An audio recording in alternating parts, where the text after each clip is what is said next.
Hello बच्चों, let's read this question. The question says which element has two shells and both these shells are filled with electrons. Option first sulfur, option second neon, option third nitrogen and option fourth helium.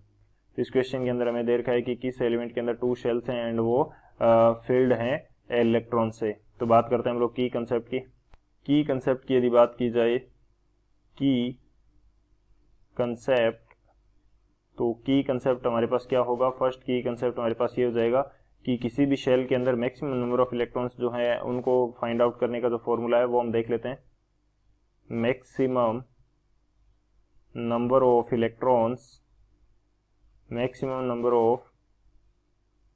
Electrons in a shell. किसी particular shell के अंदर कितने maximum number of electrons आ सकते हैं उसके लिए हमारे पास फॉर्मूला रहता है वो क्या रहेगा 2 इंटू एन स्क्वायर. एन हमारे पास क्या है यहाँ पे प्रिंसिपल क्वांटम नंबर है या नंबर ऑफ शेल भी इसको बोल सकते हैं. Principal quantum number. अब डिफरेंट शेल्स जो होती हैं उनको रिप्रेजेंट किया जाता है K, L, M, N and इनके फॉर्म में. सो हमारे पास शेल्स कौन सी होंगी. शेल्स हमारे पास हो जाएंगी K shell, L shell, M shell, N shell and इसके आगे भी ओ, पी शेल्स ये हमारे पास होती हैं. और प्रिंसिपल क्वांटम नंबर की यदि बात की जाए तो के लिए 1 रहता है, एल के लिए 2, एम के लिए 3 और एन के लिए 4 एंड इस प्रकार से आगे 5 चलता रहेगा. और जो मैक्सिमम नंबर ऑफ इलेक्ट्रॉन्स हैं वो भी हम देख लेते हैं. नंबर ऑफ इलेक्ट्रॉन्स, और ये क्या होता है मैक्सिमम नंबर ऑफ इलेक्ट्रॉन्स है किसी शेल के अंदर कितने आ सकते हैं. सो n इज इक्वल टू 1 है तो 1 का स्क्वायर 1 होगा. 2 के साथ मल्टीप्लाई करेंगे तो के शेल के अंदर कितने इलेक्ट्रॉन्स आ सकते हैं 2. एल के लिए यदि बात करें तो 2 का स्क्वायर 4 हो जाएगा और 2 के साथ मल्टीप्लाई करेंगे तो ये आ जाएगा 8 इलेक्ट्रॉन्स. एम के लिए यदि बात करें तो 3 का स्क्वायर 9 हो जाएगा और 2 के साथ मल्टीप्लाई करेंगे तो ये आ जाएगा 18 इलेक्ट्रॉन्स.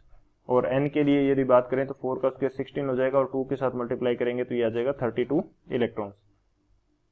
इस प्रकार से इतने नंबर ऑफ इलेक्ट्रॉन्स इसके अंदर अलग अलग डिफरेंट शेल्स के अंदर हो सकते हैं. सो ये हमारा मेन की कंसेप्ट है. इस की कंसेप्ट के अकॉर्डिंग अब हम इस क्वेश्चन को सॉल्व करते हैं.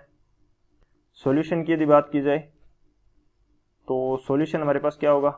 हमें जो एलिमेंट्स दिए गए हैं हमें इनका एटॉमिक नंबर पता होना चाहिए. एटॉमिक नंबर सल्फर के लिए क्या रहता है. सल्फर के लिए हमारे पास रहता है 16. सो 16 एटॉमिक नंबर है तो नंबर ऑफ इलेक्ट्रॉन्स भी इसके अंदर क्या होगा 16 होगा. तो इलेक्ट्रॉनिक कन्फिग्रेशन की यदि बात करते हैं तो के शेल के अंदर उसके अंदर कितने इलेक्ट्रॉन आएंगे 2 आएंगे क्योंकि कंप्लीटली फिल्ड हो जाएगा. एल शेल के लिए कितने आएंगे 8 आएंगे. अब बच्चे कितने 6 इलेक्ट्रॉन. और एम शेल के लिए कितने आ जाएंगे 6 आ जाएंगे. ये किस प्रकार से देखा मैंने, क्योंकि के अंदर मैक्सिमम 2 आ सकते हैं तो 2 मैंने के अंदर भर दिए. एल के अंदर मैक्सिमम 8 आ सकते हैं तो 8 मैंने एल के अंदर भर दिए. और लास्ट में कितने बचे 10 इलेक्ट्रॉन्स ये हो गए और 6 बचे तो 6 किस में आ जाएंगे एम के अंदर आ जाएंगे. लेकिन हमें क्वेश्चन के अंदर क्या पूछा है कि 2 ही शेल्स होने चाहिए और वो भी फिल्ड होनी चाहिए. तो इसके अंदर तो 3 शेल्स है तो ये नहीं हो सकता. और अब हम बात करते हैं नियोन की. सो नियोन हमारे पास आता है नंबर 10 पे. सो तो इसके लिए के शेल के अंदर कितने इलेक्ट्रॉन आ सकते हैं मैक्सिमम 2 आ सकते हैं. तो 2 मैंने इसके अंदर भर दिए. बच्चे कितने 8 इलेक्ट्रॉन बचे. और जो कि एल के अंदर कितने आ सकते हैं मैक्सिमम 8 आ सकते हैं. सो नियोन ऐसा है. उसके बाद में हमारे पास कोई इलेक्ट्रॉन बचेगा नहीं. सो इसका इलेक्ट्रॉनिक कन्फिग्रेशन क्या हो जाएगा 2,8 हो जाएगा. सो नियोन ऐसा है जिसके अंदर 2 शेल्स हैं और कंप्लीटली फिल्ड है. तो ये हमारा आंसर हो सकता है. थर्ड हम चेक कर लेते हैं नाइट्रोजन को. सो नाइट्रोजन की यदि बात की जाए तो इसका एटॉमिक नंबर होता है 7 और इसका इलेक्ट्रॉनिक कन्फिग्रेशन लिखूंगा तो के अंदर तो मैं 2 फिल कर दूंगा कंप्लीटली. उसके बाद में बचेंगे 5 इलेक्ट्रॉन. एल के अंदर कितने आ जाएंगे 5 आ जाएंगे. हमारे पास 2 शेल्स तो हैं लेकिन फिल्ड नहीं है. एल शेल के अंदर मैक्सिमम 8 इलेक्ट्रॉन आ सकते हैं लेकिन हमारे पास कितने हैं नाइट्रोजन के अंदर 5 हैं तो 3 इलेक्ट्रॉन और आ सकते हैं. सो कंप्लीटली फिल्ड तो ये नहीं है तो ये नाइट्रोजन हमारा नहीं हो सकता. इसी तरह से यदि मैं बात करता हूँ हीलियम की तो हीलियम का एटॉमिक नंबर होता है 2. सो नंबर ऑफ इलेक्ट्रॉन्स भी हमारे पास क्या होगा 2 होगा. तो इसका इलेक्ट्रॉनिक कन्फिग्रेशन क्या हो जाएगा के शेल के अंदर मैक्सिमम कितने भर सकते हैं 2 भर सकते हैं. सो ये 2 किसके अंदर आ जाएंगे के शेल के अंदर आ जाएंगे. सो इसके अंदर तो एक ही शेल है वो कंप्लीटली फिल्ड है लेकिन हमें क्या फाइंड आउट करना है जिसके अंदर 2 शेल्स हों और वो भी फिल्ड हो. तो ऐसा कौन सा है हमारा ओनली नियोन है.